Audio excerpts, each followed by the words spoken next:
On Podcast Network, your team every day.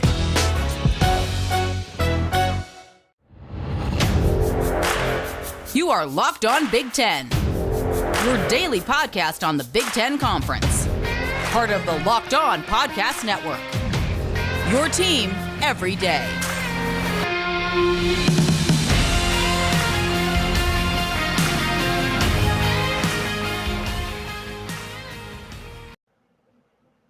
Back like it never left. We're talking Big Ten team win totals, but for real this time. Actual totals set that you can bet on from our good friends at betonline.ag. Hello, everybody, and welcome to the Locked On Big Ten podcast, a part of the Locked On Podcast Network. I'm your host, Ben Stevens. It is Wednesday, June 2nd, and although it is a Wednesday, we are also back like we never left because although it is a Wednesday, it's been a while since we last spoke. I hope you enjoyed the Memorial Day long holiday weekend while still also being appreciative of why we have a long holiday weekend in the first place. But I say we are back. You saw him there. Now he's out. Now he's back. It's a Stevens and Stevens special podcast on this Wednesday here on the Locked On Big Ten podcast. So my right-hand man, Jay Stevens, the host of Locked On Buckeyes, here to discuss the team win totals that have now been officially set from our friends at betonline.ag. Jay, it was about 3 weeks ago on a Stevens and Stevens podcast where we estimated and guesstimated the Big Ten team win totals for the 2021 college football season. Now BetOnline has used maybe our advice or at least their algorithms and models to put them out for the Big Ten Conference for this upcoming college football season. It is great to have you back on the show. We will discuss everything about those team win totals here coming up on this episode. Ben, starting the month of June off the right way, Locked On Big Ten, future bets, Big Ten win totals. Exciting time. Memorial Day weekend. Memorial Day was fun, but it's enjoyable to be back here with you talking Big Ten football once again. It's June. We're looking forward to the offseason now as we are firmly in it. The recruiting dead period has come to an end after what was a very long year plus. So it will be a very circulating time around the college sports landscape. And as we get ready for the 2021 college football campaign, BetOnline has set these team win totals. So, Jay, I'm going to run through what BetOnline set in comparison to what we set and estimated and approximated a few weeks back. Of course, we will start with the 2020 standings and go through the Big Ten East. That's where our focus will be today. I'll hit the Big Ten West on Friday. Also, a programming note of sorts. We are now back to 3 days a week here because it is the offseason on Locked On Big Ten. So we didn't do a show after Memorial Day, but it's going to be Monday, Wednesday, and Friday as your regular weekly schedule here on the Locked On Big Ten podcast for the foreseeable future until we get the Big Ten football season. So we start in the Big Ten East. Of course, we start at the top with Ohio State. Jay, you and I set that total at 11.5. BetOnline has it at 11. Indiana's total, which is second up, was set by us at 7.5. BetOnline has it at 8 with the under heavily juiced to minus 150. I'll explain that in a minute as well. Penn State, we set at 8.5. BetOnline put it at 9. We had Maryland at 5.5. BetOnline had it at 6. We put Rutgers at 4.5. BetOnline at 4. Michigan at 8.5. BetOnline had it at 7.5. Michigan State was 6.5.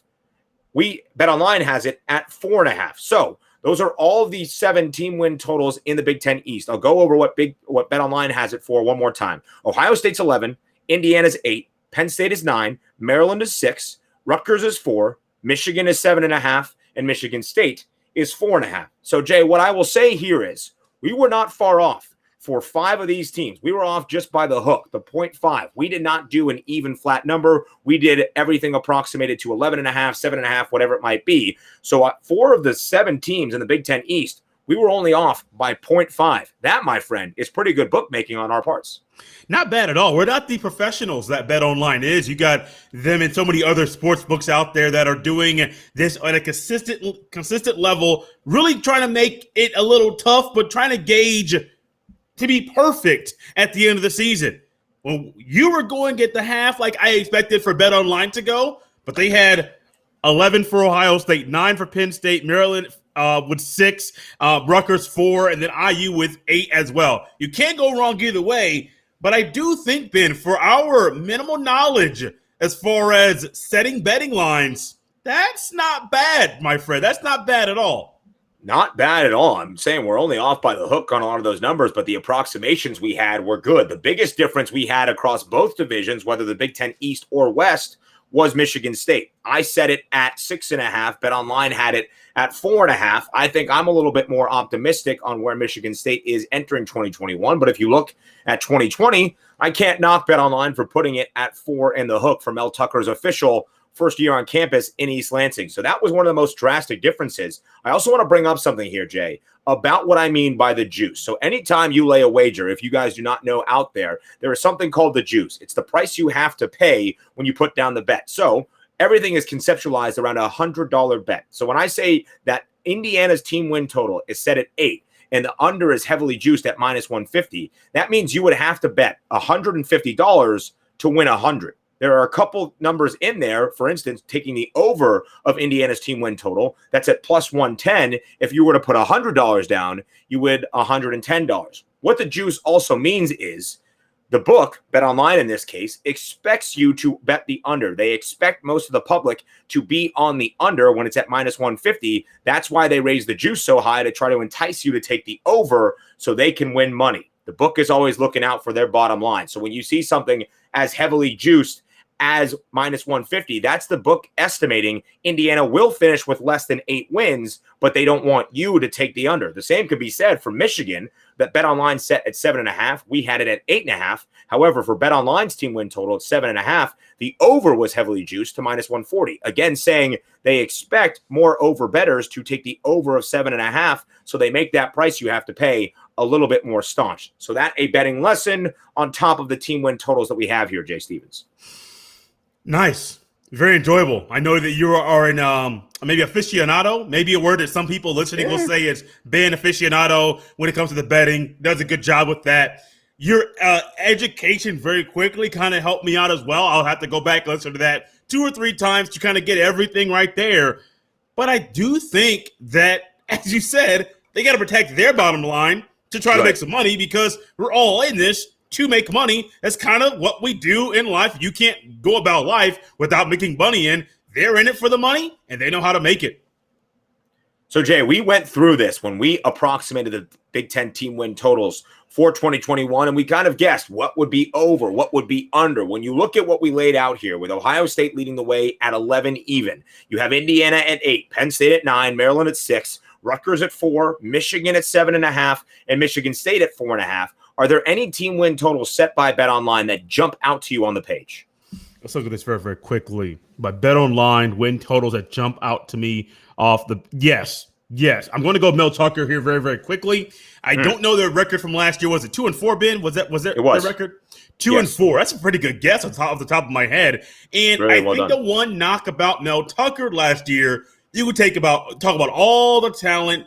You could talk about the quarterback, the defense that wasn't really all that hot. Talk about all of that. Talk about the transfers that have come out, transfers that have come in.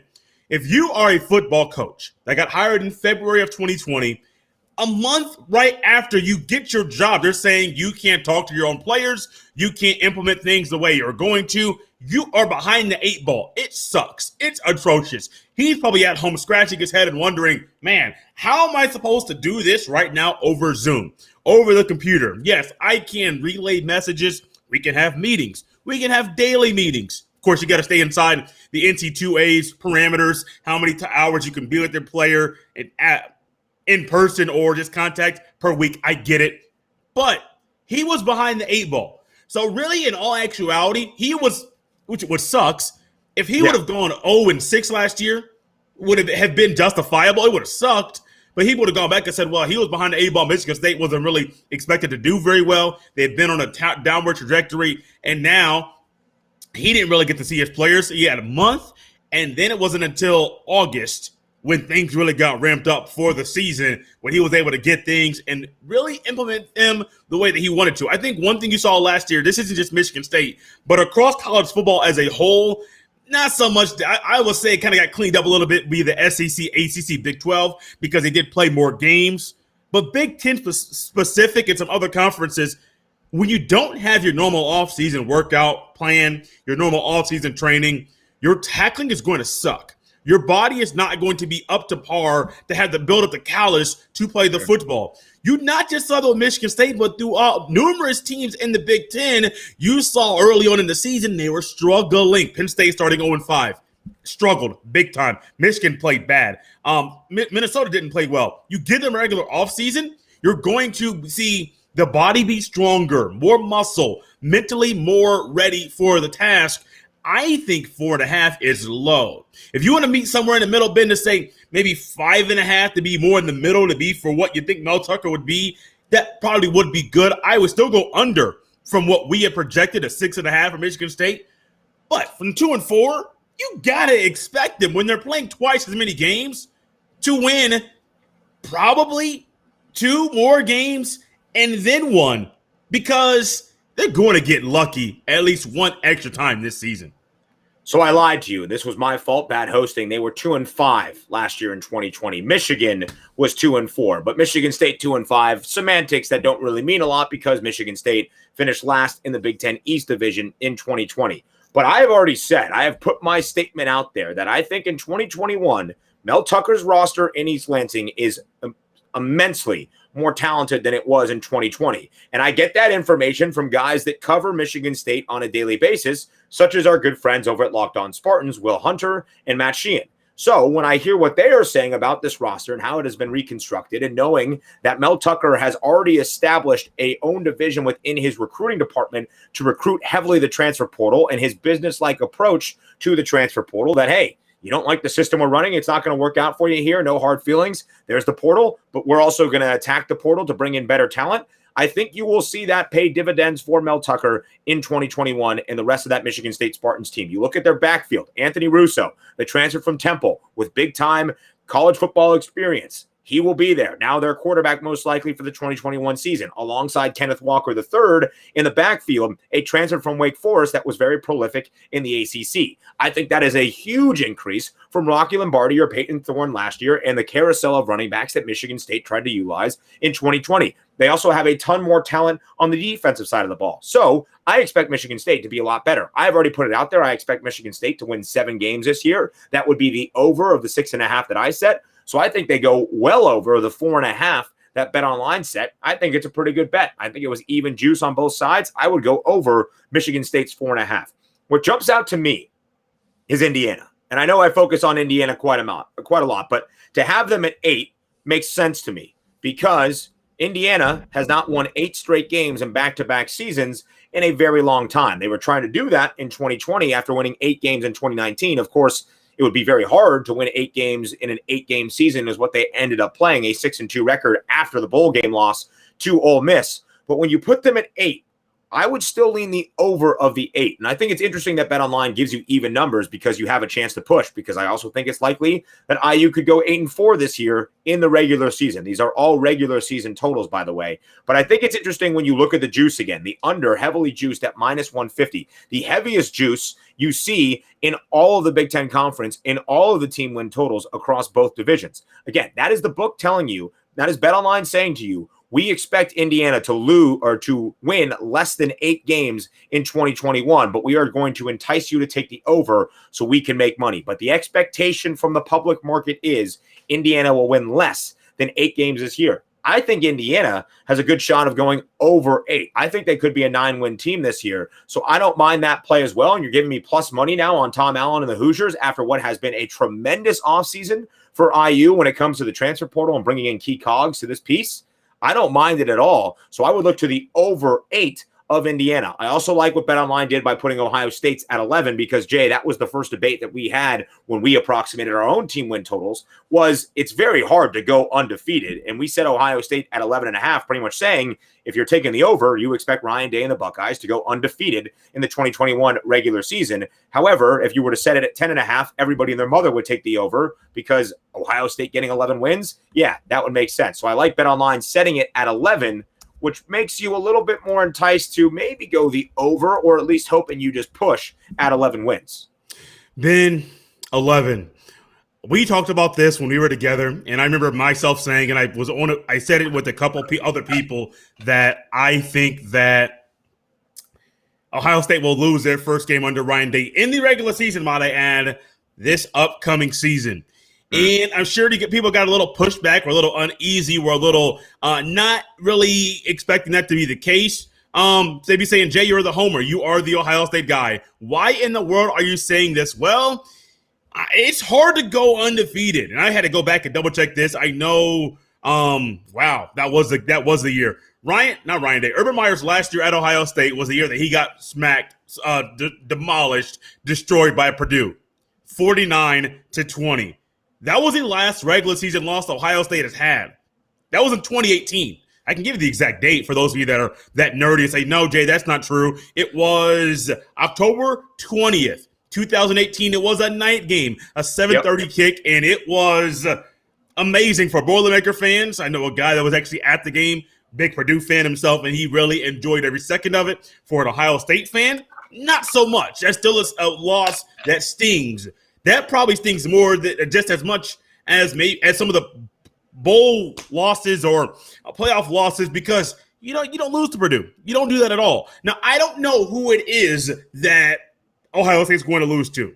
I think it could come, I've already mentioned this, possibly before the bye week. I think Ohio State plays Maryland. Their offense with little Tua, his name's Talia Tagovailoa. I know how to say his name. That's one I can actually pronounce very, very well. I do think that he's going to provide some fits for the defense. And I do think with these being youngsters, they're human.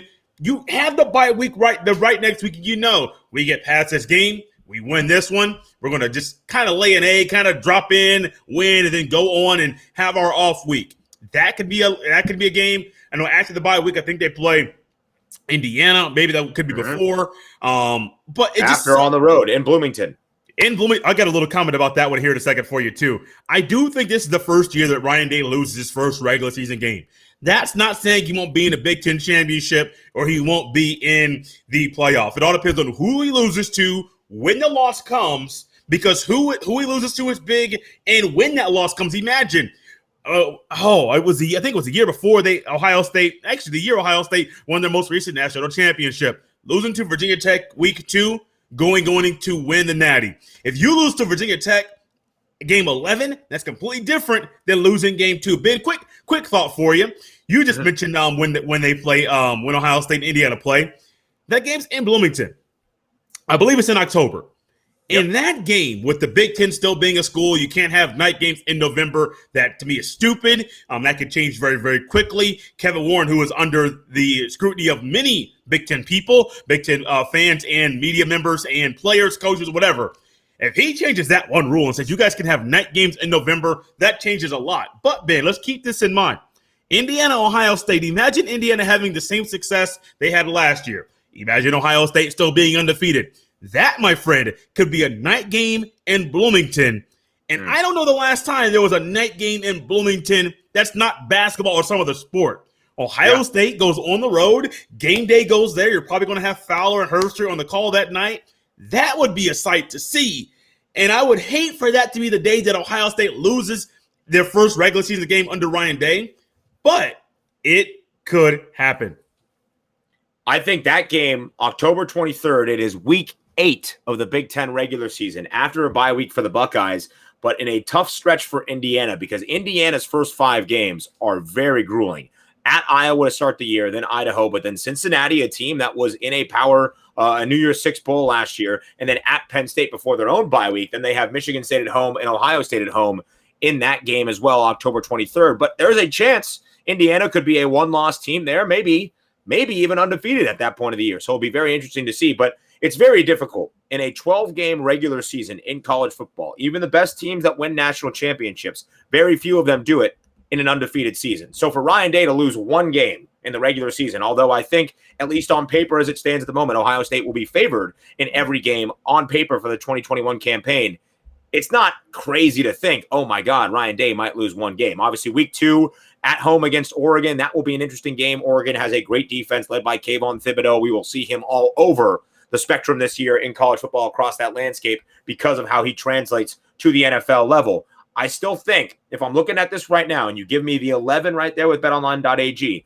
I would take the over hoping for a push, and then I might be okay with getting my money back from our good friends at betonline.ag. Jay, I think it's interesting to have Michigan at 7.5. Again, heavy juice to the over. That makes sense to me.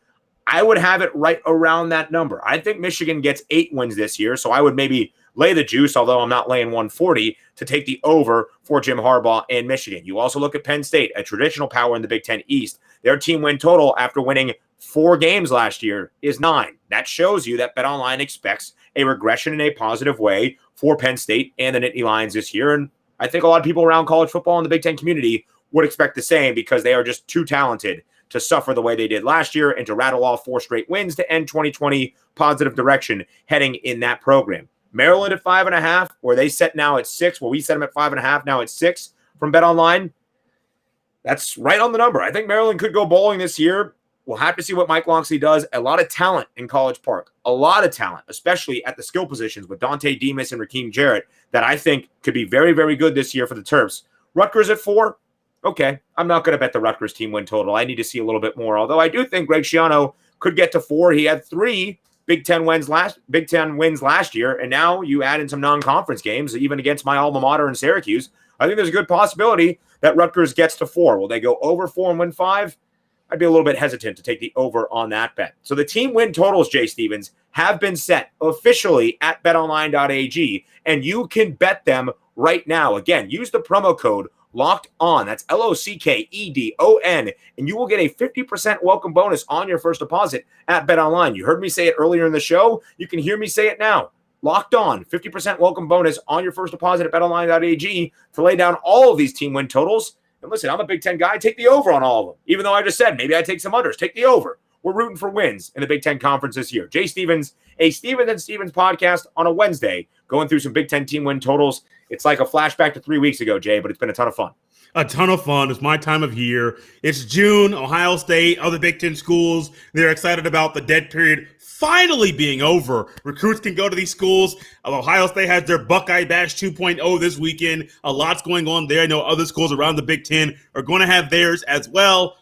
But before you guys get too wrapped up in recruiting, check out BetOnline. They have a lot of things you're going to like, a lot of things you can wrap your heads around, and even take some nuggets, a thing or two, or the entire podcast with you to the bar. Take some things you learned and say, well, how about X, Y, and Z? And they'll be saying, wow, where'd you get that from? Big Ten Ben himself, you got it from him. Jay Stevens himself, the host of Locked On Buckeyes. I appreciate you as always, my friend.